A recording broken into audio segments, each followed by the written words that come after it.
We welcome you to another live edition of the Sports Box, brought to you by our friends at CrowdPlay. Download the free CrowdPlay app today and use the box at sign up for 10 points.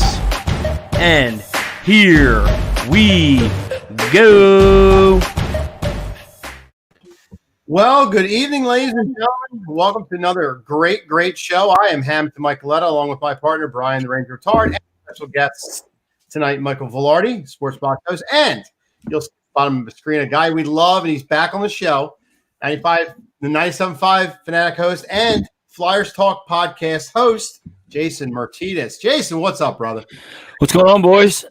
And I should have said fellow goalie in there, too, so we got to keep that goalie union together. Absolutely. Yeah, but he's better. Hard carrying member. Yeah, no, he's not better. So. I love you, Jay, but I got to, Let's see what you look like on that ice after that L4, L5. I'll be back in April, pal. He just turned 50, too. He just turned 50. I already got Bobby Ryan ready to go. Bobby Ryan said he'll skate with me. That's fine. All right. Well, Bobby Ryan. Look how that C League works out for you. Although I'm on a bender right now of shit play. So, yeah. We've been winning. We're 7-0, but the last two games I played, I feel awful the way I'm playing. I'm like, thanks, boys, because your goalie didn't help you tonight. Whatever. It happens. Yeah. So, Jason, the last time that we had you on the show, it was before the return to play. And we all were kind of curious how it was going to turn out. I think if you look at it in its totality, I don't think it could have gone off as better than it did. I mean, there was no risk at all, no positive tests. We got a Stanley Cup champion, and it proves that where there's a will, there's a way. And everybody had concerns as to whether they'd get it off. What was your thought on how the NHL was able to do what they did in the bubbles? Well, it was crazy because you look at the amount of tests that they took over the whole period of time from when, they reported for phase 3, and then ultimately, their goal. They thought once we get into the bubble, we'll be okay. It was getting into the bubble that they were really nervous about, but it was incredible that through phase 3, while teams were practicing at their local facilities, that they didn't have any positive tests at that time either.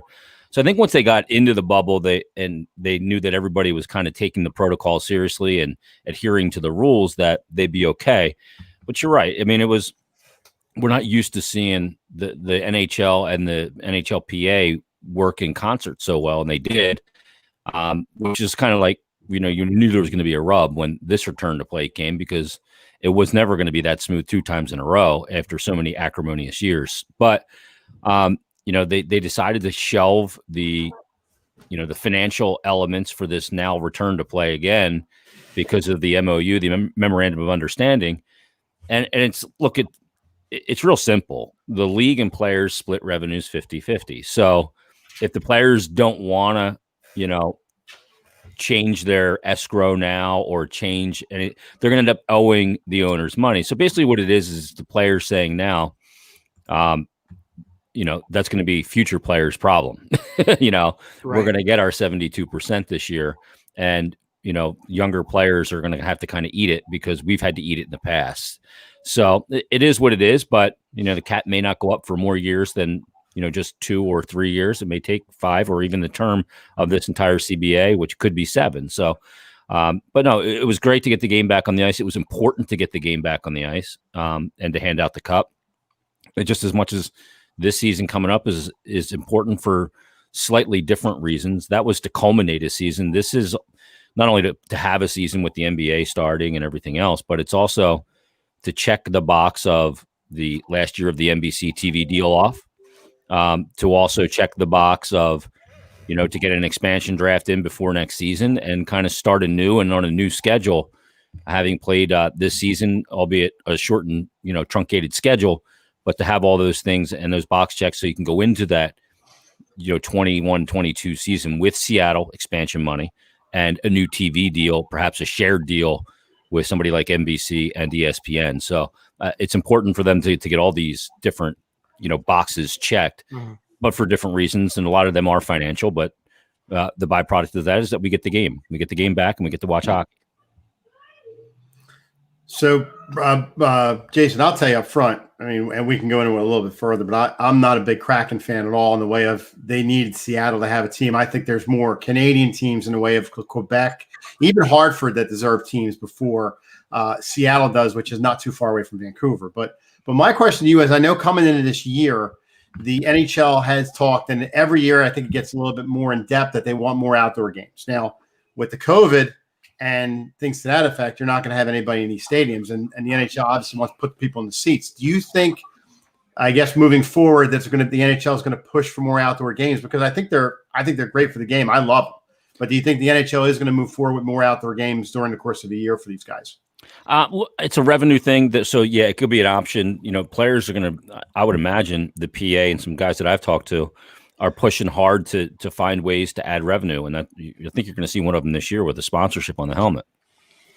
The days of purity in sports with no ads on helmets or no ads on jerseys is long gone. And that's a way to generate a lot of revenue. The outdoor game one, though, I'm a fan of the outdoor game, but there is a tipping point. And to me, it's like a house of cards. Once you put that one extra card on and the house tips, it's too much. They've been lucky and they pushed their luck in some markets where weather could be more of a factor, and they've dodged some bullets. So every time that you do that, you do risk that element of it, number one. But it also has to be special. They started with just the Winter Classic, and that was a huge deal, and that was center stage. Yep. Then they started with Stadium Series and other Heritage Classic and those kind of games. If you just keep doing it, it kind of loses the specialness of it. And from a player standpoint, yeah, it's neat to do once, but I don't think players are signing on to do 2-4 of those a year.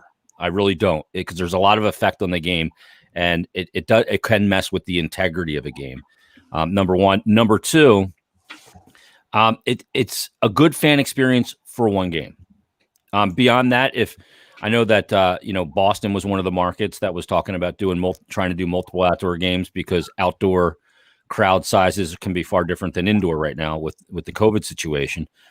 But season ticket holders, and the response they got was, I don't want to go to 4 outdoor games and freeze my balls off. Right. You know what I mean? One game at Fenway Park is special, but 4 games there, no, I don't know about that, and they're probably going to do 4 in a row because they're going to have the rink built inside Fenway Park, and because they got to pay a leasing fee. So I don't know that we'll see that grow as much as you think. Maybe there'll be a couple more Stadium Series games, but I don't see a situation where every team will be playing an outdoor game every year. I don't see it. I think there's other ways to grow the revenue. And with a 32 team league coming the year after this one, to me, the one that makes the most sense is to expand the playoffs. Quickly, Jason, the best game that I saw was the Jose Theodore in net for the Canadians with the hat on the head. That was awesome. It was so cold there. He had the goalie with the hat on the head. It was awesome. Yeah, he was wearing the toque on top of the helmet. It was awesome. Exactly. And Jose was great in that game. Playing for I got that Montreal mask right there. Yeah. Oh, there we go. Yeah. So, but I mean, I've been a part of a bunch of the outdoor games, and I'll just say from a broadcaster's perspective, where I broadcast from, because I'm on the glass for those games, is no party. It's cool. Yeah, very cool. Like Fenway in 2010. That was the early part of Winter Classics, and it was Fenway Park. So it was awesome, right? That was a great experience. And being in that old building with, the Green Monster and the whole thing. 2012 for, against the Rangers at Citizens Bank Park was cool. But, I did the one in Pittsburgh. It was weird. The day before the Stadium Series game in Pittsburgh, I guess this is 4 years ago now, it was like 75 degrees. Yeah, I was out there. My roommate in college married my wife's best friend, so we went out and stayed at their house. They live in Pittsburgh, and we were barbecuing in shorts and throwing frisbee around in the backyard. Day before, day of the game, it rained in the morning, and then it got freezing. My computer froze. I couldn't even read, stat lines off the computer. My iPad froze, and it was a miserable experience. The league was not accommodating. I had a lot of issues with the league and where I could be positioned. They wanted me on a folding chair, off the riser.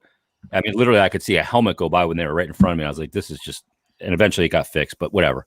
Not that, my perspective should be why they do it or don't do it. And then the one, the Stadium Series in Philly, I mean, the ice was absolute garbage that game. It was raining, freezing rain. And it turned out to be a good night for the Flyers because of the comeback and the Drew overtime goal. But No, I think they're really a lot of variables that they put a lot into peril when you do them.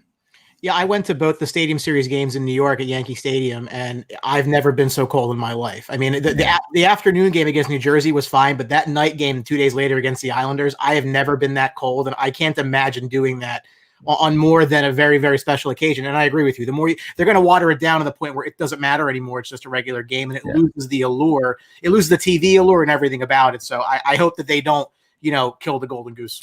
Well, the other thing too is, by adding all the Stadium Series games and the other games, is you're now taking the shine off of the Winter Classic, and they've done a good job claiming the day and having the Winter Classic. If you junk it up with a bunch of other ones, then you may have a problem. So sometimes less is more. Don't go crazy with that one, even though you can pack a lot more people into a stadium and at a heightened ticket rate. A lot of times too, where you're sitting in that stadium, it's not great to watch hockey. Yeah. It's really not. Everybody thought in 2010 the place to be would be down low at Fenway Park until they realized that you can't see through the boards. You know what I mean? And the rink is actually raised up a little bit on the field of play. Yeah. So all you're seeing is a bunch of helmets moving around. Yeah, you never see the puck. You end up watching it on the jumbotron. Uh-huh. So it's different. It's cool for once every 4 years to play in a Winter Classic, 5 years, something like that. But beyond that, I would vote no. Hey, Jason, we actually had a question from the one of our fans I wanted to kind of touch on as well. Chris Fallon, any optimism to have hockey fans in the seats this season, or is that premature? I don't think it's premature at all. I think it's absolutely in play. It's something I actually just talked about when I was taping my Flyers Daily podcast, because a guy that I really trust, that I've had on my Stick to Hockey podcast, Dave Pagnotta from the Fourth Period magazine, he reported today that Tampa Bay is going to try and have some fans, and pending local restrictions, and he said an NHL source confirmed to him that the league will allow fans to attend games in markets that allow it, and the NHL will follow the local, state, provincial regulations with respect to having fans in arenas and all the associated applicable protocols. And so whenever the percentage of capacity changes, the NHL will also correlate with that on how many people they allow in a building. So depending on certain markets, you could see money. The interesting element of that for me, though, is, usually gate is something that's locally kept for the most part. Will that have to go into a shared situation because, our team is going to be penalized because, they're in the province of Quebec, or they're in the state of California, like, San Jose, or, LA, or, Anaheim. So, or will that go into a shared pool income? I don't know. But we will see fans this year. I don't think we'll start out with fans, if maybe in a couple markets, limited. But I think once we get into the back third of the season, once, you get to April, when they're saying that they hope that, they can have a lot of this country immunized, you're going to start to see half capacity. And then hopefully for the playoffs, we can see full capacity in mid-May. I mean, I was watching a Sixers game before I came on with you, and there's nobody at the Sixers game, but they have the drum line still playing. There's the girls just holding up the sign, make noise. It's weird because there's nobody there. Yeah. Yeah, I saw Brian Seltzer, who does the pre-intermission and stuff for the Sixers. I used to work with him. He tweeted out that picture, and I saw kind of the setup that they have. It looks similar to, what the NHL had in Toronto and Edmonton with the tarps over the seats and everything. So I think that's probably what we're looking at here. Pennsylvania's been pretty strict, especially in the city with, their amount of, indoor capacities and those kind of things. Especially right now, we're under basically a stay-at-home order again. But once the numbers change and they get this vaccines, more integrated, hopefully we can see a sharp fall, and that these procedures that we're under right now and restrictions, if these restrictions now set us up for the decline to be steeper, then I'm all for it. Right. And it sucks that restaurants and bar owners and everybody, I feel horrible for these people. And if you can support them, go out and take out whatever you can do. But, like my kid's not playing hockey now. And I think that's a really big deal, not because it's hockey, but because I think kids need to be out playing stuff. Yeah. And their lives I see it every day with my daughters and my son. And we don't know what the damage is being done to kids here. We really don't. So I'm really bummed that he can't play. I mean, my beer league is shut down, which sucks, but I can deal with that. But Hopefully, we can get back to normal, and the other side of this will be steeper decline than it would be if we didn't do this. Question. Yeah. I wanted to kind of follow up on that. Okay. I obviously on Twitter we follow your Flyers podcast, and I saw you had Carter Hart on recently, and one of the younger guys on the team, and I also wanted to follow up with another young guy who we've all been wanting and waiting for to play, is Nolan Patrick. Have you heard of anything regarding his status? Nothing official. What I do know is that, back in Manitoba, he's been playing in a league out there from a former NHL, puts together these scrimmages, and he's played in, I think, 5 games, and didn't miss any when they were available to play. So I think that's a good sign, and not that this is a physical league where they're checking. They're not. It's kind of like the Beauty League in Minnesota, where JVR plays in the summertime, and some of these leagues that pop up where, NHLers and D1 players and junior players go out and they play a little bit, and it's a high level of play. So I think I have to read that as a really good sign. I think that he's going to be ready, although the Flyers won't have anything official to say until he's in town and their doctors have a chance to do the once over. So that's why we haven't heard anything official, but I'm expecting him to play based on that information, because from what I understand from, talking to some people as well, that his quality of life has gotten a lot better. His ability to sleep is drastically improved. I don't know if you ever dealt with migraines, but it is no party. And I know a lot of people, are insensitive to that fact, and he's a bust, or he's always injured, right, this, that. And when you're dealing with migraines, it's no joke, and your quality of life can be very depressing. I'm not sure if that was the case for him, but he's an elite talent. Like, I want to caution people about giving up on him. He was the second pick in that draft for a reason. He would have been the number 1 overall pick had he not been dealing with injury. But I mean, he's an elite talent. I talked to a guy, Angelo Ricci, who's the Flyers skills coach. I had him on a while back. He's worked out Crosby and Nathan McKinnon for years out in Colorado. He was a Colorado State player, Angelo, and he's a skills coach and has his own private work as well. And he said the fluidity with which he skates and moves and the hands and everything, it's all there. He just needs to get healthy, stay healthy, and develop the confidence that he's an NHL player and can do it at an elite level at the NHL level. I don't know that he's going to be an elite NHL player, but he can be a really good NHL player. I think a 2C, a very good 2C, is absolutely in the cards. Well, that was the thing.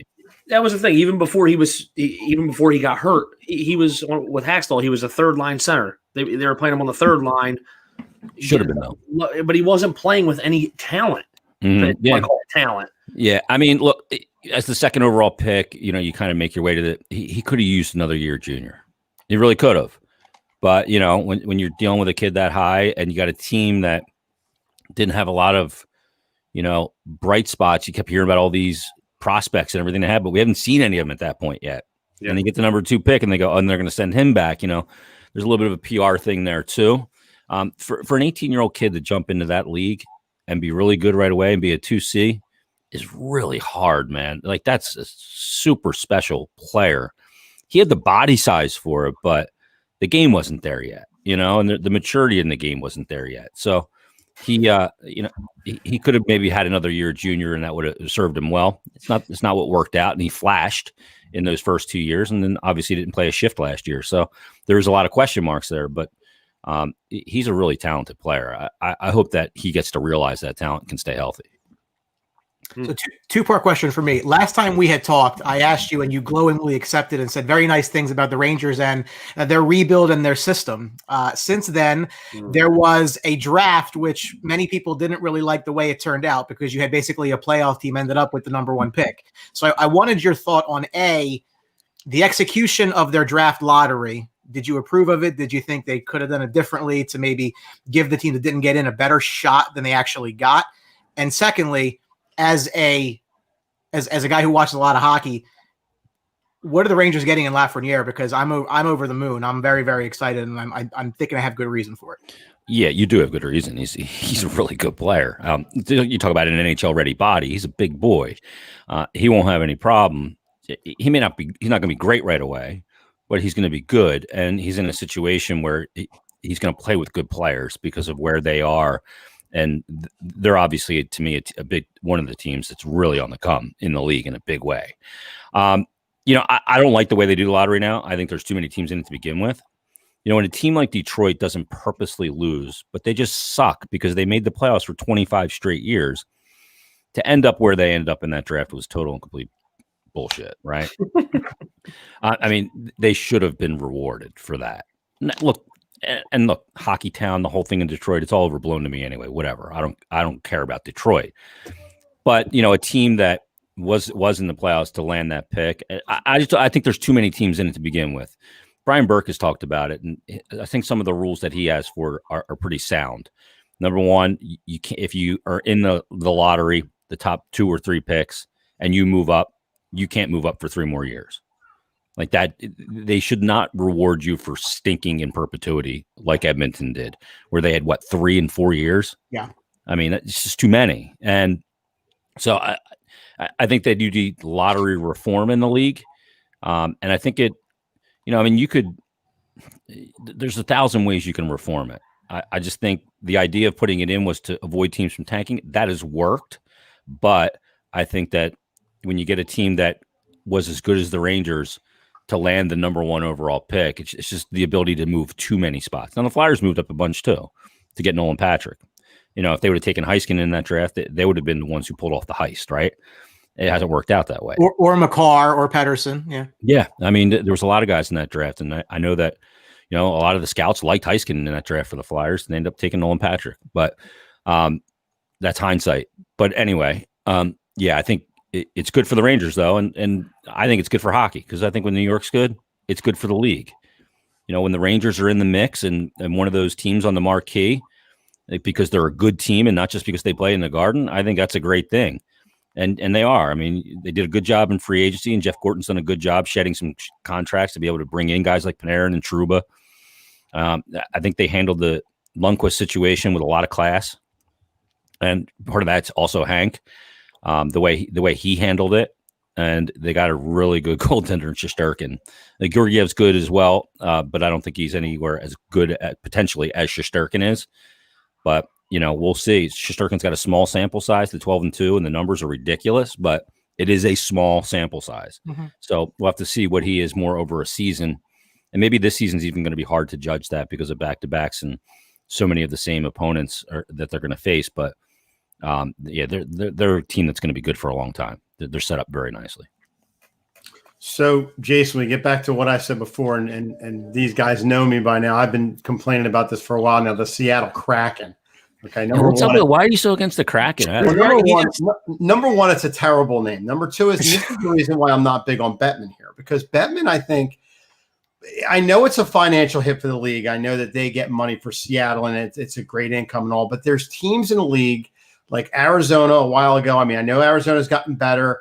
They had a hard time selling out. Florida had a hard time selling out. You got teams in the league that don't draw people. You had an Atlanta team that were the Flames. They went to Calgary. You brought a team back in Atlanta. Why? The Thrashers didn't work. You got rid of them. You go to Winnipeg. Listen, the rotation of teams, I think, should be more balanced to put them in markets that are going to do something, like a Hartford market. I know but Seattle sold out their ticket drive in hours. Well, right, and they do all this pre-research. Right. If you want to put a team back in Quebec, you can. But there's not a lot of money that's going to come out of Quebec because of the tax situation. And here's the other thing that's really difficult. When players sign a deal and they have a limited no trade clause, and they have 8 teams to put on a list of that they won't go to, guess where 7 of those teams are? In Canada. North of the border. Correct. Because of the tax. Seattle's only an hour and a half from Vancouver. Yeah, but it doesn't have the tax. Doesn't have the Canadian dollar exchange issue of 70 cents on the dollar. I just think you could have got somewhere better than Seattle, a better market that would. Hell, they moved the team out of Minnesota to Dallas, and Minnesota of all teams should have kept the team there. Yeah, that was the situation with ownership, and there was a lot of and that was a different time. You got to explore these other markets. I think they could end up with a team in Houston, but that would be a move, and they had to put another team in because you can't have a league with 31 teams. You have to have an even number. Well, Right. I know in 2016 they talked about Oklahoma City being the barbed wire and bringing them in, but that deal got nixed. Yeah. But I don't understand some of these cities that they're putting in, hoping that it'll do good again to generate money in the league. In the long run, it's not going to work out. I think. Well, I mean, look at Vegas. Nobody thought Vegas would be the one that could work, right? Well, But look what Vegas has done. I mean, right. I think you're going to see that though Yeah. in 3 or 4 years if that sticks. I mean, for now it is, but let's see in 4 or 5 years if they're going. They have some cap issues, no doubt about it. Correct. But I mean, you got to look at it too, though. I think the league now is done expanding for the foreseeable future. I think if you do see markets that have an issue and they move team, I think they'll move teams now, but they won't add teams. I think 32 is the number. Yeah. If Arizona continues to be an issue, and they're going to suck for a long time now. They're in a really bad situation with their draft picks and everything else, and they had to relegate their pick this year. And then they lost the picks. So they brought guys in and violated, workout procedures, all that stuff. And it's Arizona. But that being said, that could be a team that could move maybe to Quebec, or that's a team that could move. I don't think Hartford's in the cards. It's not a big enough city. It's not a big enough metropolitan area. Even though it's a hockey hotbed in the Northeast and New England. I was gonna say it can support 2 franchises up there. Though they got a big base up there. Yeah, I mean, and you got Stamford, which isn't far from there, which is a decent sized city as well, with a lot of hockey there. So maybe, but I haven't even heard them really even mentioned as a possibility. I mean, they played in the mall. I mean, that's why they left. Yeah, I mean, so. And look, the jerseys were great. I think I love the Seattle jersey, and the Kraken I'm fine with. It does seem a bit minor league-ish. Yeah. But everyone does when they first come in a way. Like the Golden Knights, it felt like a little minor league-ish to me at first. Wild, kind of weird, Yeah. I just think Jason, it waters down the league too. I mean, you think it waters down the product? That question came in: is when you get to 32 teams, do you think that then you're watering it down? But I guess you absolutely are. I mean, because that's the numbers of the game. Look, players want more teams because it's more jobs, right? Sure. So union always pushes for that. And more jobs and equals more hockey related revenue, which equals more money to split up. And top players get a bigger piece of the split than lower end players do. But I mean, do you see a situation in this league? Like, look at the 2014 playoff field this year. 24 of 31 teams. Did you see a huge disparity though in the quality of play? And I saw great players on every one of those teams. And I see a game that's more skilled and speedy now than it ever was when it had 21 teams. And so both the 12 seeds won. Mm-hmm. So, and the other thing is this. I mean, look at the league right now. When you think about a 21 team league and 16 teams making the playoffs back then. Yep. Mm-hmm. But and you look at it now, you also have to consider the growth of the game, not only in North America, it's always been big in Canada. Mm-hmm. But look at the amount of players the U.S. is producing now. Now, is that because there's more jobs? You could say that. But last year, how many first-round picks came out of the NTDP in that first round of that draft? Mm-hmm. Jack Hughes and Cam York and, Cole Caulfield, and you go on and on. When you look at that, you go, okay, there's growth everywhere. There's hockey being played in non-traditional markets. And Cam York is from Anaheim. You know what I mean? Yeah. Shane Gostisbehere is from Florida. Austin Matthews is from Arizona. Yep. Right? I mean, you're not talking about shit players here. Right. So there's more really good hockey players, not only in North America, but around the world. So you have a much bigger pool. The second biggest growth sport in the United States is, the number one biggest growth sport is lacrosse. Number 2 is female hockey, women's hockey. And number 3 is youth hockey. I mean, the growth is off the charts. So you're getting more players.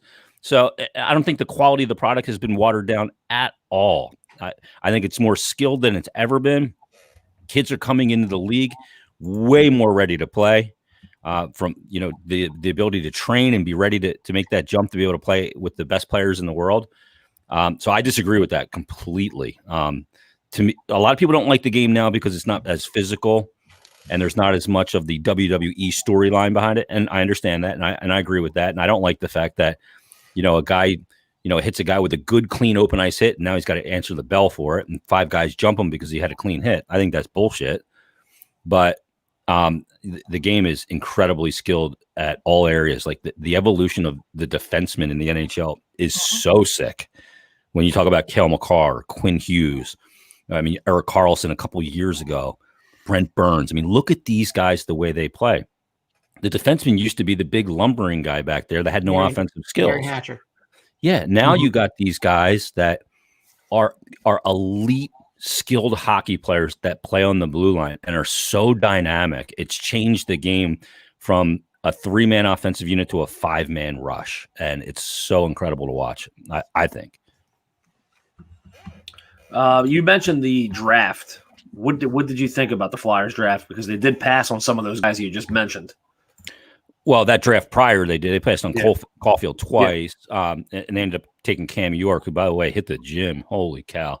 The dude is ripped and jacked these days. He is a big boy. You're going to get to see him in the World Juniors coming up for Team USA. He was on the team last year, didn't play a lot, but he's the only 19-year-old defenseman on the team this year back that was with the team last year. So he's going to see a lot of ice time. See Bobby Brink, too. I mean, that draft – It's hard to tell. It's just like this draft this past year. Mm-hmm. I mean, I could sit here and say, I didn't watch a ton of, Emil Andre, who's playing in the World Juniors for Sweden, and their second-round pick, the defenseman. Forrester. That's what I wanted to ask you. What did you think about, passing up on some of the guys that, we're sitting here saying, oh, take this guy, and they take this guy. You're like, huh, who the hell is this guy? Yeah, a lot of people say take this guy, but they don't know. They've read a scouting report. There's buzz around that guy. I mean, none of us know. You know what I mean? It's really difficult. We don't watch those games, and and you got to also consider the competition that they're playing with. Like, a guy can pop in a game, and you go, well, yeah, he's playing in the BCHL. He's not playing in the queue.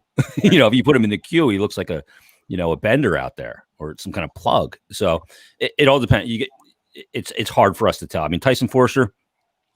I look at it and I go, okay, I need to know one thing about a guy that I'm taking at that point in the draft. I need to know that he does something really well, because at that point of a first round, I got to come away with some tangible skill that I know will work for him at the NHL level as a first round pick. And for him, it's the shot. Like, I watched a lot of highlights from him and had a lot of stuff sent to me. And when I watch him unleash that bomb, and he'll unleash it from anywhere, and he's got a release, and he releases it from different angles and pulls it into his body, and he can snap it. He can great wrist shot and a bomb of a slap shot. And when I don't see goalies move at the level he was playing at, I know that it's a special shot. Like, Mike, you know this. Like a John Clare type shot? Yeah. I mean, it's by you before you can react or read it. Yeah. And when you see that, okay, that's transferable.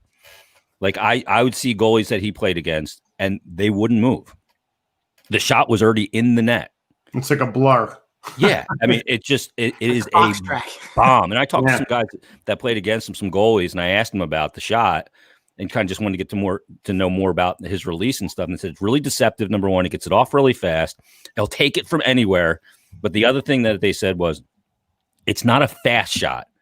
It is a fast shot, but it's a heavy shot. Mm-hmm. And for like me and Mike, if we were to explain what that means to people. Like what you say, well, aren't all shots heavy? The puck's the same freaking weight. No, totally different.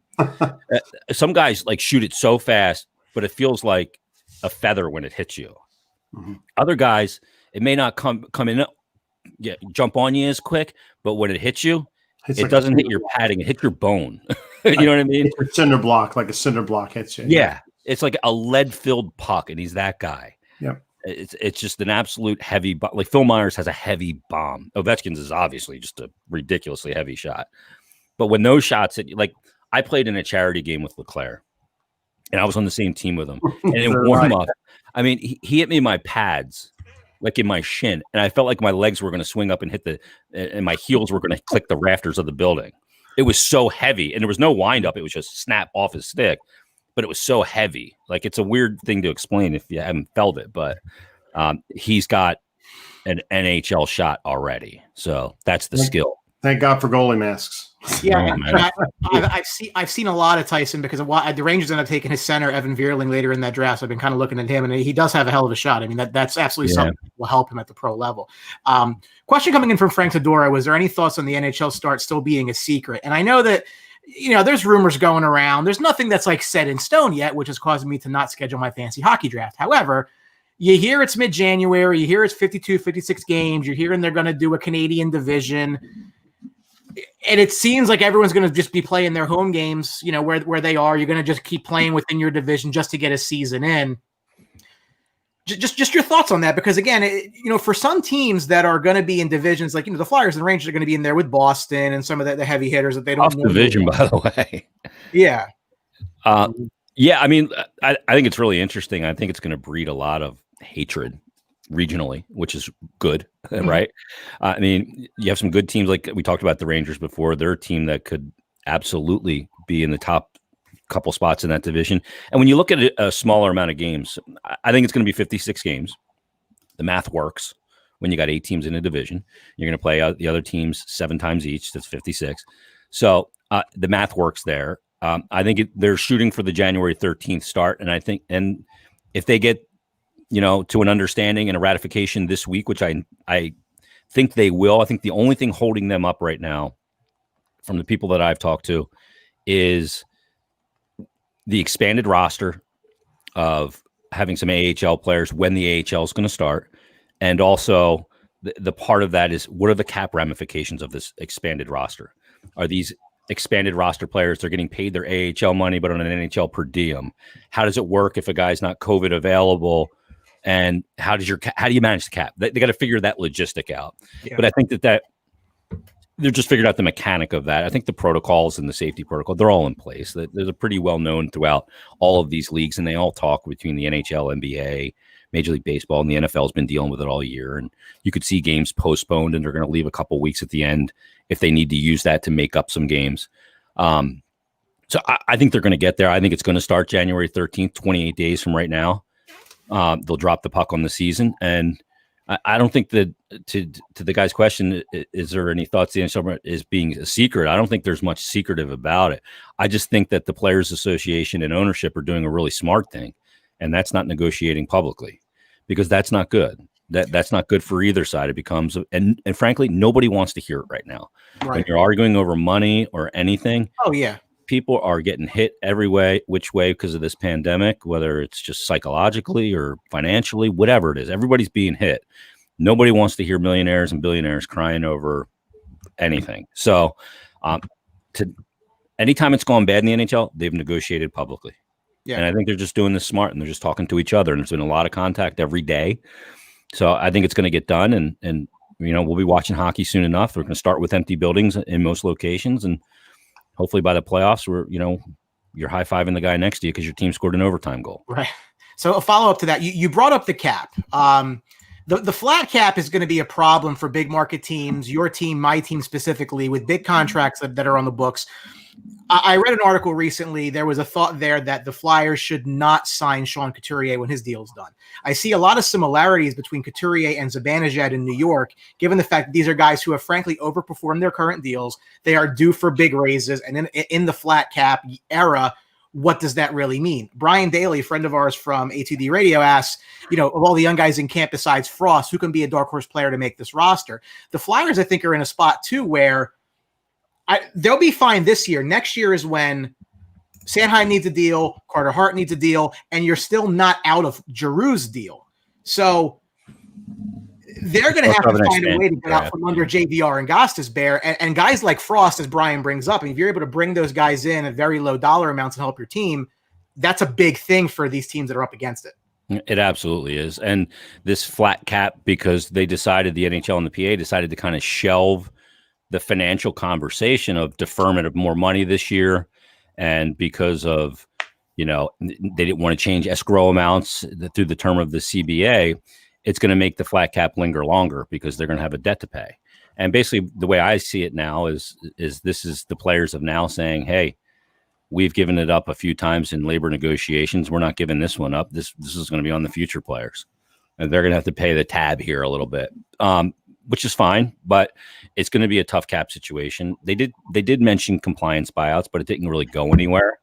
But you're going to see teams going to have to just buy guys out, like JVR, maybe a guy that just has to be bought out. And that extends the cap hit. It lessens it, but extends it. But you're going to be, guys, it sucks for guys that are coming into UFA status for the first time, because you're banking on your small window of time to be able to set yourself up for as much of your life as you can. And because the market, the dollars aren't going to be available. So you're going to see contracts suffer. You saw it this I mean, you saw how many 1-year deals did you see? Taylor And Hall, money you're how about going, huh? You know, seriously, like that guy's getting paid $3 million. That's it. Yeah. Top of the heap always gets paid. Petrangelo got paid. Krug got paid. You know, Markstrom got paid. But the trickle down effect is that, you know, now the guy next to you in the stall is not going to get paid. You know, you're taking money from one guy and giving it to another. There's only an X amount of dollars. So when Couturier's deal's up, if they're still in this situation, his deal will suffer. And so will other guys. The most valuable commodity in the NHL right now with this financial situation is cap space. Cap space is the MVP of the league. You know, and so teams with really savvy general managers are going to be able to find trades and get really good value. So you look at maybe if you trade a guy like Shane Gostisbehere because it's $4.5 million, and you look at that and go, people are going to go, well, they're trading when his value is at its lowest. Well, and look what they're going to get in return. If they're going to trade him, they should have done it earlier, or you got to get more for Shane Gostisbehere than that. And you're going to go, no. The value in return is cap space. That's better than any player right now. And the notion of not extending Sean Couturier when his deal's up is ludicrous. You know what I mean? He's a guy that is going to play into his 30s and play well. Takes care of his body. He's an incredible player. So, yeah, I mean, come on. You can't say no that they shouldn't extend him. That's ludicrous to me. But yeah, I mean, look, but you do have to pay Hart. He's going to be an RFA. The deal they just got done with Phil Myers is, frankly, really good deal. Oh man, if he's a top pairing defenseman, if he's your right shot D man on your top pairing with Provorov, I mean the deal you just got for at least 2 of those 3 years is insanely good. Now he'll get paid on the back end, but I mean because the right shot D on a top pairing is a bit of a unicorn. But yeah, I mean it's going to come from somewhere, but the whole market will be depressed, like you saw this year. And guys just won't be getting 8 times 8 or 8 times 10. Yeah, Jay, and I was going to talk about that too with the Flyers defense. You talk about Myers, you talk about Provorov. These guys have turned the corners, are really playing well. And then you go to Shane Gostisbehere, who's, I think, really taking a big step back. And like you said, you trade him, you get rid of the cap space. But I think it's going to be tough to get some kind of value back for him. The 2-part question I have is, what do you do with Ghost? What do you do with him now? And the Flyers goalie situation, do they bring in another veteran because Brian Elliott's up, or they bring him back, or did they bring up Alex Lyon to back up on?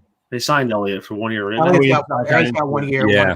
Okay. I didn't see that. Yeah, okay. he is back. Elliott's back. I was actually texting with him tonight because I asked him because all the masks are coming out now, like guys new paint jobs and they're set up. So I texted Moose and I said, dude, you got a picture of your mask for this year to share with me. I want to put it out. And he said, just put out a white one because I don't have anything designed yet. I already know to be ready for the season. So I don't know. And I talked to Carter. Carter was on Monday's episode of Flyers Daily and talking to him about his new gear and stuff. And both Brian and Carter are both going to True Hockey and leaving CCM for the year. I know that CCM did come after Carter because Carey Price left CCM. But Carter opted not to do anything this year because he didn't have a lot of time to demo gear. And part of a normal offseason for a goalie is demoing new gear, seeing what you like, having them change it, and you change straps, buckles, brakes, different things like that. And he's told me, just said, I didn't have enough time to really be able to demo some of the new CCM stuff to be able to commit to anything. So I had to go with what I was comfortable with for this year. Something I'll revisit next summer. And True is making, Lefebvre is designing True's line of pads, which Carter used the Lefebvre pads in the playoffs and the Lefebvre blocker and his CCM glove, but he's going to a True setup this year. So, and Brian's doing the same thing. He's going to True and Lefebvre as well. He's worn True skates for years. Jason, do you remember back in the day, going back to Tom Barrasso when he played with Pittsburgh, the Aero pads he wore that deadened rebounds? Those pads were so bad, guys. They were light as feathers, but they would kick rebounds out to like the center line. They were just unbelievably. Yeah, they were like squared. Exactly. They were the first pads that weren't horsehair inside, leather and horsehair. They were like 3 pounds or something, but guys would kick rebounds out the center line. They couldn't control rebounds at all, and they're terrible. Now they're making them like that with, the Bauer line, where you can really. The idea now and the analytics say that you want to kick rebounds past that first line of guys, so you kick it out beyond them to out by the top of the circles. And I think when they did a promo video with Lundqvist, and he was showing he was making pad saves and then kicking it all the way down the far end of the ice into an empty net. that's the rebound kind of, where the hell was that in New York? You could have used it. Yeah. An empty net goal off the pad. Would that be kicking a puck in the net? There you go. Jason, I wanted to kind of go off of what you were saying with the younger guys. When are guys like Wade Allison and German Rubstoff and some of these younger kids going to get their opportunity? I mean, we saw Torinsky, we saw Bunneman. These guys get their shots last year for a little bit. When are we going to see, the rising stars, I guess you want to say, get their shot? Well, I think it's why you saw 3 guys not come back, and Nate Thompson, Derek Grant, and Tyler Pitlick. You got to get, and with the flat cap, to come back what Brian said, you have to be able to get contributions from players on ELCs. So you're going to have that this year. I think you're going to see a guy like Tanner Lashinsky. He's going to push for a spot in camp. Wade Allison's another guy that they signed to an entry-level contract when he finished his college season during the pause. Linus Sandin, who is playing right now in the Swedish league. His brother already came over and is in Toronto right now, so I expect Linus to come over any day now and leave his Swedish team to come over, and he's got a chance to be a bottom 6 forward as well. And obviously, you look at guys like, Farabee was on the team for the most part last year, and he will be this year. And a guy like Morgan Frost, a little bit of that maybe predicated on Nolan Patrick and his health. And if Nolan's healthy and you want to bring Frost into the NHL this year, I don't know that Frost will be on the team out of camp. On an extended roster, I think he would be. But out of camp, I think that he would start in the AHL and then come up as a winger. And start in the wing. He's better as a center, and they want to make him a center, but there's not a center spot. So you put him in the wing, it lessens his responsibility a little bit. But there's 4 guys right there, and Lashinsky, and you look at Wade Allison. These are guys that played in college, big bodies already. They're not kids. They're coming in with hair in their armpits already. A lot of times draft players and they assume it's like the NFL. No, guys drafted are 18 and they're kids. They're literally kids, and they don't shave yet. And you're playing with Milan Lucic, who is a friggin' bear, right? So it's not easy. So those guys, are 23 years old. Played a little bit of junior and went and played in D1 in college, and so they come in a little bit different. So I think those 4 guys will all push. Well, you bring up a real good point. And that's why I was critical of the Hayes signing for the simple fact that I thought that they slotted guys into those center roles. And if Couturier was your 1 and Patrick was your 2, then Frost could be your 3 and Lawton stays at your 4. I just felt that was the way they were going to go. And I felt that Hayes coming in, now he had a great year. I'm not disputing that. I think the back end of the deal is going to be more of a problem for them personally, but it just seems like it's going to take guys out of position because you don't have the guys to play there. Kind of piggybacking off of that, I thought the biggest thing for them last year and what helped them make the jump was Matt Niskanen's presence, because getting Gudas out of there, putting him in the rotation on defense, I think settled everything more. You have the veteran presence who's been there and done that. It can kind of be, the veteran of the group.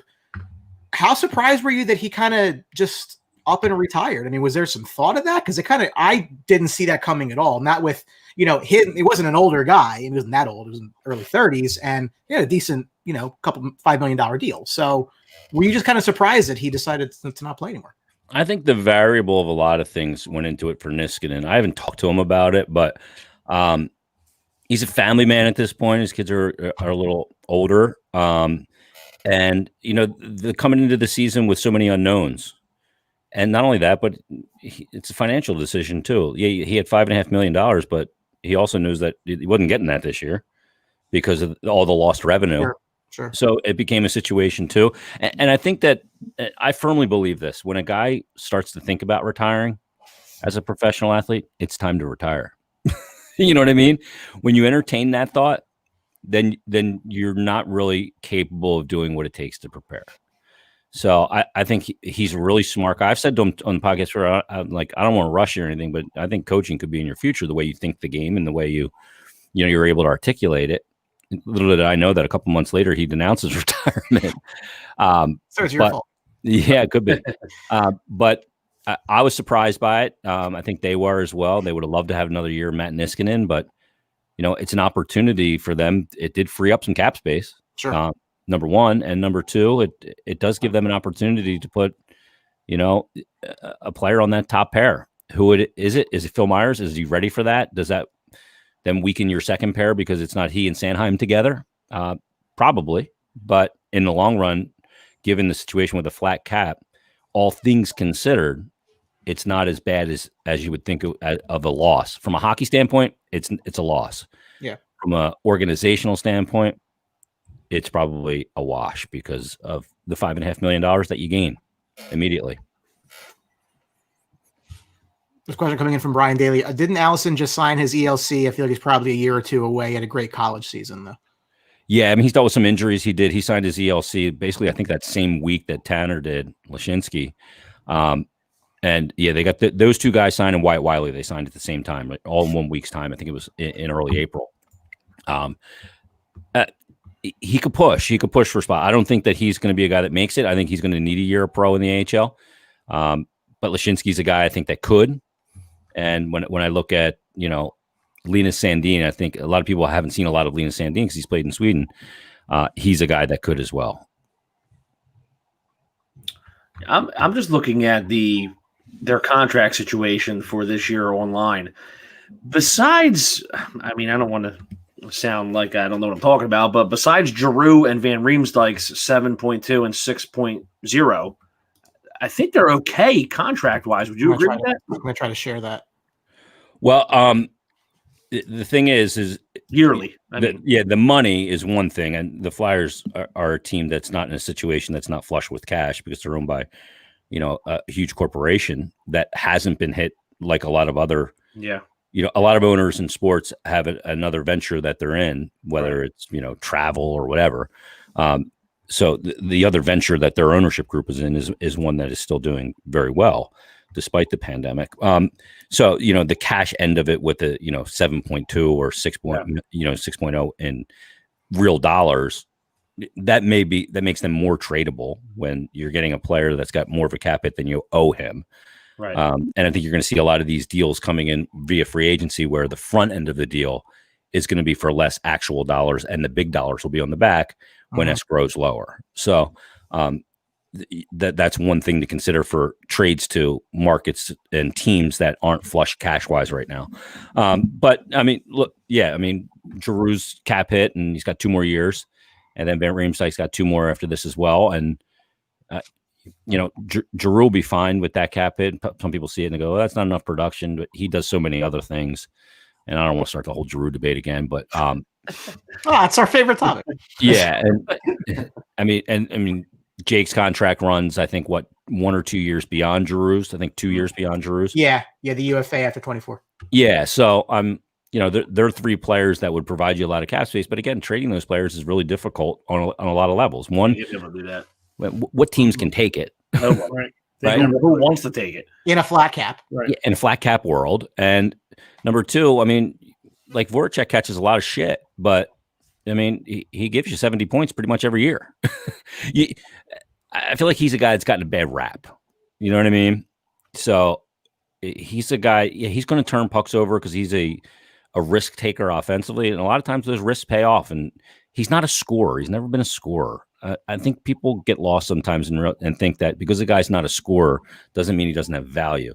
A lot of times, the guy who sets up goals in hockey and in the NBA, the distributor, is more responsible for the goal than the guy who actually scored it. Oh, yeah. You put guys into positions and get them the puck in spots and have that vision and that creativity. And that's how you drive play. That to me sometimes is more important than the guy that finishes it on the back door to a wide open net. So you need those guys. Would I love it if they had a pure goal scorer? Of course. I mean, then you talk about Patrick Laine, and that's a whole nother conversation. But when Patrick Laine is not scoring, and he went through 2 10-game droughts of 1 assist last year. He can be a net negative player because that's all he does. And he's going to be a defensive liability for you. So, you got to consider that when you look at building a team.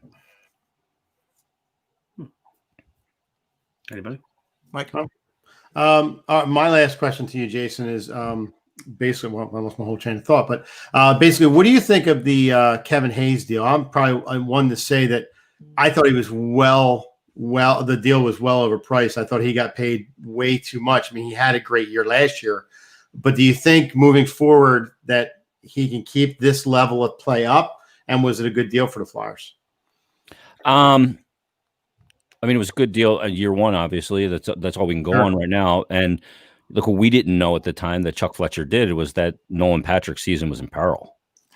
Where would they have been last year without Nolan Patrick and without Kevin Hayes? Woofa, right? Not only that, but what was the contribution to the penalty kill? And I mean, it was huge. So, look, the last 2 years of that deal, like Brian said, I don't love the term.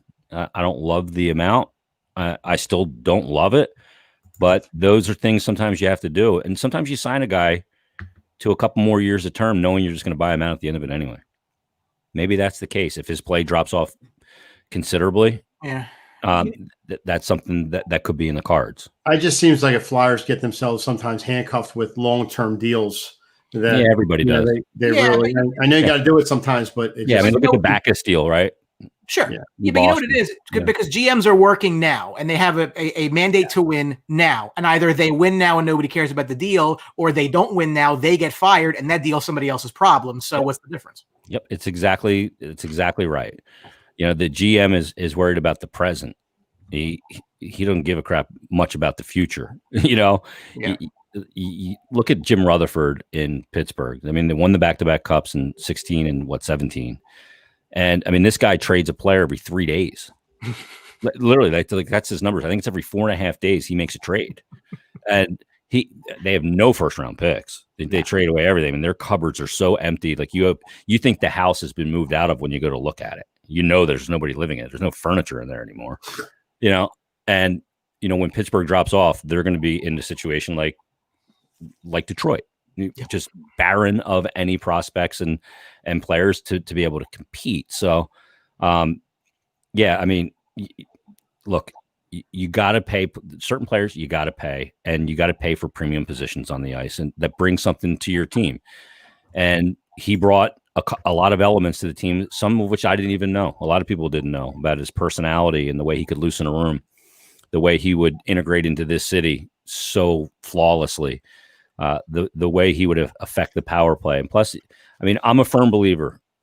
The way to build an NHL team is you start the crease out, of course, because if you don't have a goaltender, you don't have shit. But then you have to have a good defense, and you have to be big and good up the middle, especially your top two centers. And he provided that. And he was more of a guarantee than Nolan Patrick would have been. And then you couple that with the variable of Nolan Patrick's health, and it made it a deal that they had to make.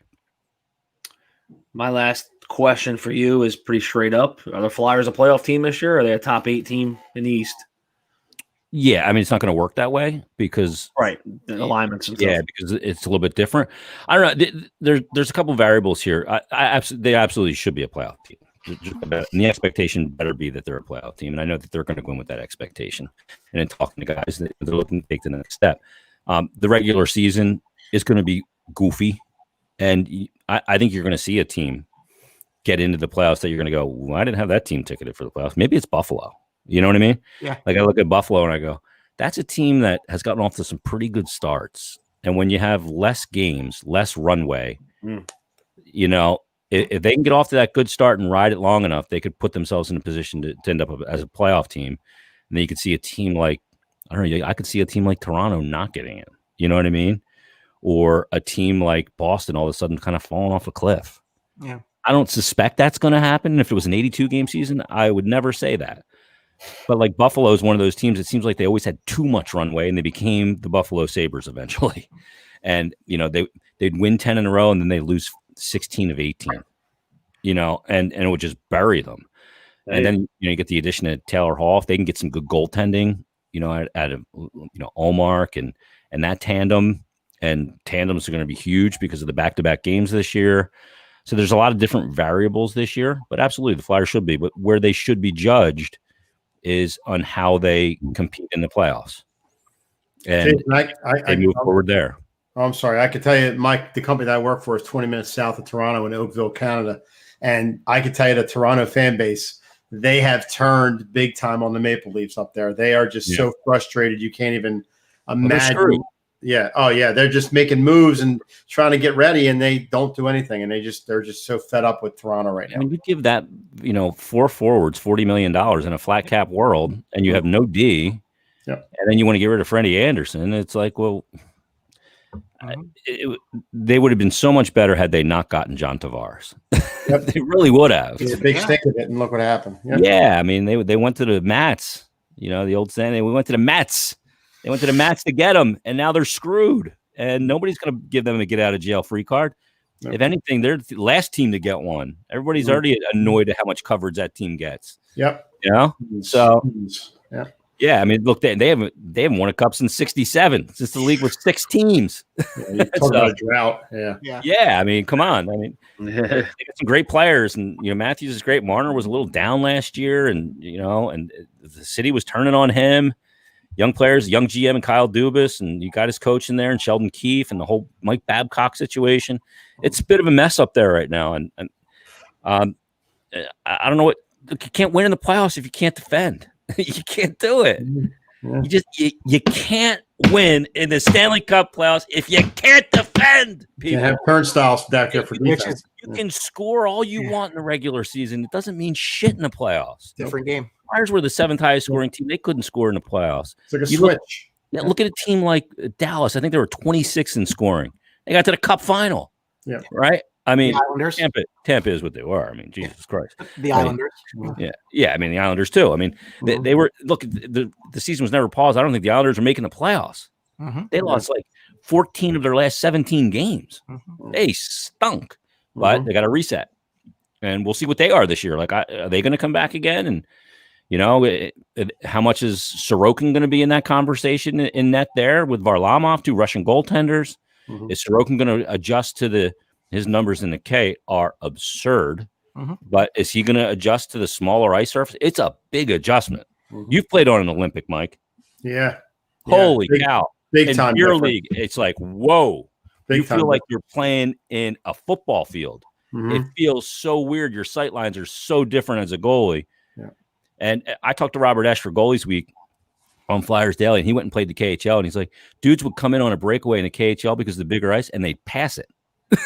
He's like, they'd pull up, they'd look for a trailer and pass it. He'd be like, I'd be yelling at him, shoot the friggin' puck. And guys are skating faster behind you because they have more net. Yeah. It's wider behind you. So they're faster flying by. You can't even pick them up on the way by. Yeah, it's so different. It's almost 2 different games, but some guys, assimilate to that quicker than others. We'll see how Sorokin does. We'll see if Shesterkin can kind of pick up where he left off. And, these Russian goalies coming over all over the place. And, Askarov, who was taken in the first round by Nashville this year, we'll see him in the World Juniors playing for Russia. I imagine he's going to carry the mail. We'll see. You can have all the skill in the world and put up huge numbers in other places. Putting up huge numbers in net at the NHL level is a different ball game. I think you've made Brian's head that much more bigger. Well, no, thank you tonight. It's funny because 2 things you were just saying remind me of the Rangers. And my final questions, I wanted your take on this. You mentioned again building from the net out, getting your D and getting your centers. The one gaping hole that the Rangers have, and they're going to have because there's no really guy that's going to fill that defense it's the number 2 center because they've had these high draft picks now for 2 years. They took a right wing and a left wing. Yeah. So and you signed Panarin, who's a winger. Right. And Kreider was signed to a 7-year deal before they knew they were getting Lafreniere. So now you got 3 guys on the left side. Yeah. There's really nobody other than maybe Filipino who you hope can take that spot. Ryan Strom's not going to be there very long to take that. And that's their biggest hole right now. Yeah. And you compound that with the fact. Yeah. Okay. Yeah, I mean, it's a big hole. And you know this, being big and good up the middle is paramount in this league. Look, centers are worth more than wingers. They just are. They just are. As great as Panarin is, and he'll be a Hart candidate again, I think, this year. And he's a great player, but you need guys in the middle. They they do so much for those wingers to free them up in the D zone, and rushes through the neutral zone, and then a good pivot in the offensive zone gets guys like Panarin in space. And if you don't have that, it just limits the amount of lethality, if that's a word, lethalness, I guess is the word, that a winger can be. Yeah. So you need to have the right center. And then Brian Daly, Lafreniere playing center. He's a winger as far as I've seen him. I don't necessarily want to move him, but you bring up Toronto. I mean, I see a cautionary tale there. The Rangers have big money in Panarin, big money in Trouba. You just know, you hope that Kakko and Lafreniere are in a situation where they warrant the big money.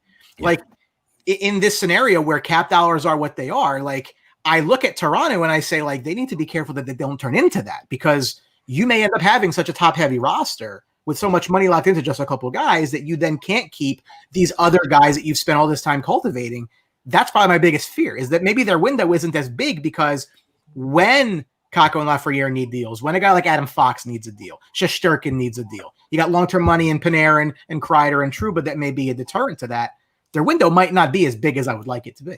Yeah, they still have work to do, and they may have to use somebody that you didn't expect as a chip to cash in for the middle. And you may take a little bit of a bath on that. You're not going to get what you give, but for the construction of the team, you may have to do something like that. That's absolutely in play.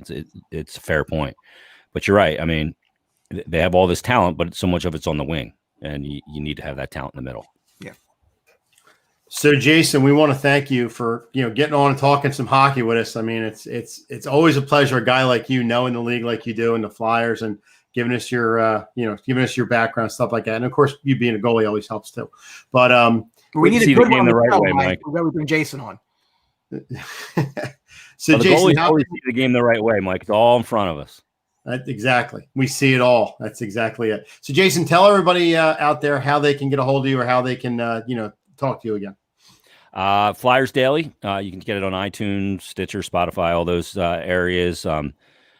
We just finished Goalies Week. We had Marty Biron on, Michael Layton. We talked to Robert Esch. We talked to Bobby Taylor, which was awesome. Brian Boucher did a whole feature on Flyers goaltenders.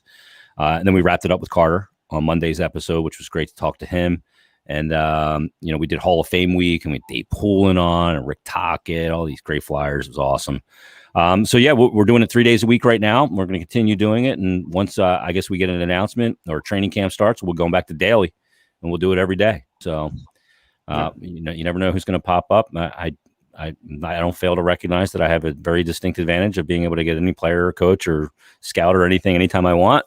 So pass along to the sports box if you want. Yeah, that's I'm the PR guy for the sports box, so we'll be talking. Yeah, a little bit of an advantage I have over a lot of other podcasts, but it's doing great. And we're ranked at number 2 for the most part in North America, which is awesome, right behind Spit and Chicklets. No, it's going well, and I'm looking forward to getting into the grind of another season. It's been nice having a little bit of an off season, but I'm missing hockey really bad, and I'm. You go through these days and with all this shit going on, and you're like, I've just had enough. I would love to just sink into, a 7:00 game and then follow with a 10:30 game at the Shark Tank, give me that all day from 1:00 until 2:30 in the morning action again for a couple weeks. Like just to get me, let me just pull a chair up to the hockey buffet and stuff my face again. And I'm just ready to get it started. And I think it's going to happen coming up in 4 weeks on January 13th. Yeah. Well, Jason, we'll definitely talk again, I'm sure, off the air. And we definitely want to get you back on when the season starts, maybe get your views if you got some time for us. Always. And, pick your brain a little bit. We appreciate you coming on, Jay. Thanks a lot. Anytime, boys. I love talking hockey. You know that. You guys keep doing what you're doing. Brian, we'll have to go back and forth about the Rags this year. We'll see how they do. But it's going to be a fun. There's my daughter checking in. I'm 2 years in the future. This was like my last year of the rebuild because of the way the money is. Because now the money comes off. There you go. I thought you were my other daughter. All their buyout money comes off at the end of this season. So my eyes have always been on 21-22. I'm sticking to that plan. Okay. God, you look like your sister. She's my other daughter. Jason, have a great holiday, pal. You and your family, and a good New Year. Right? You guys too. Stay happy, healthy, and everything. Be good, man. See you, boys. Thank you. Take care. Yeah. Jason Myrtetus back on the show, second time guest. We always appreciate that. Right. Love talking hockey. We don't get enough of that on the show. Yeah. But he's right, and I've told. Listen, I mean, I can bang my chest all I want to about where the Rangers are, but that's true. You know, he brings up Toronto and he brings up Marner and Nylander and Matthews and Tavares, and they're all making money. And then you look at the Rangers. Panarin's making 11. Trouba's making 8. Kreider's making what he's making. You're gonna have to pay guys. And it kind of operates the same thing with the Flyers. Again, when Claude's going to go, you're going to have to pay that goaltender. Provorov signed for a long time. Sanheim's going to need a deal. These guys are going to need deals. There's only limited money.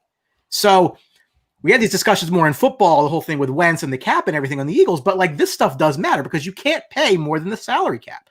And you run the chance of losing a guy that you might not want to lose because of the salary cap. I mean, Mike, you always said like they wanted to trade Couturier years ago. I disagreed with you only because he's so good. But yeah, well, a lot of value there, though. A lot of value. But if he wants $10 million a year and Zibanejad wants $10 million a year, yeah, I'm just saying, like, there's only so much money. Yeah, I mean, you could have got a lot. You could have got a lot for him back then. Yeah, it might have been a bad move, but you got to take some risks to try to move forward. And now, like you said, it could come to bite him in the ass if he's up for that big money, and they're not going to be able to get that done. He's probably going to walk. Yeah.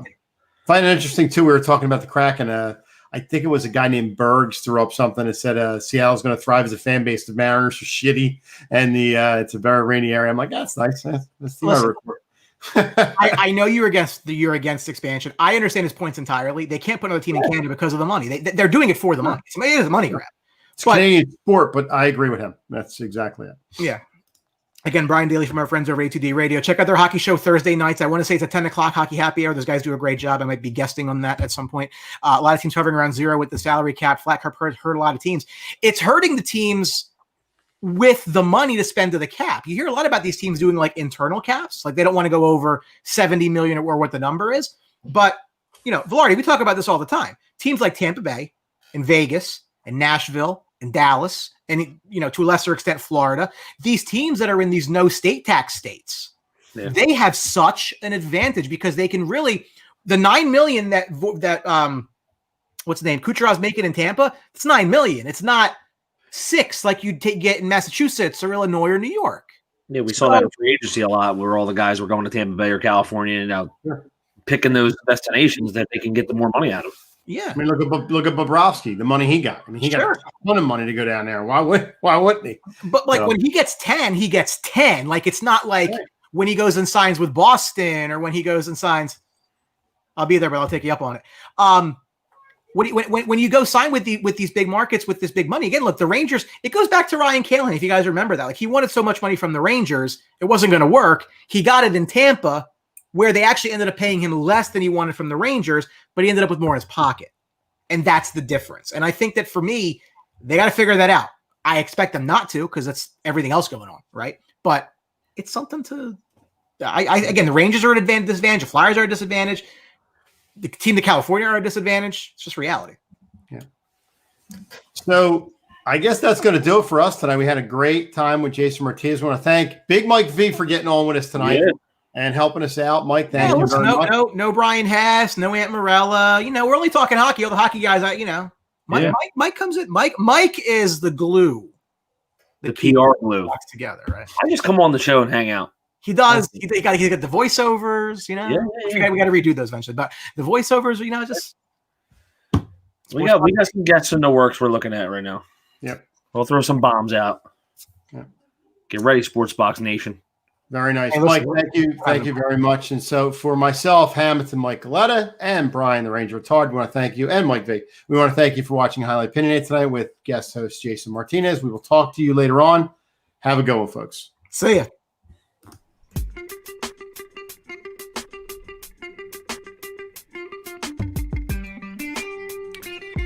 Thank you for watching the Sports Box.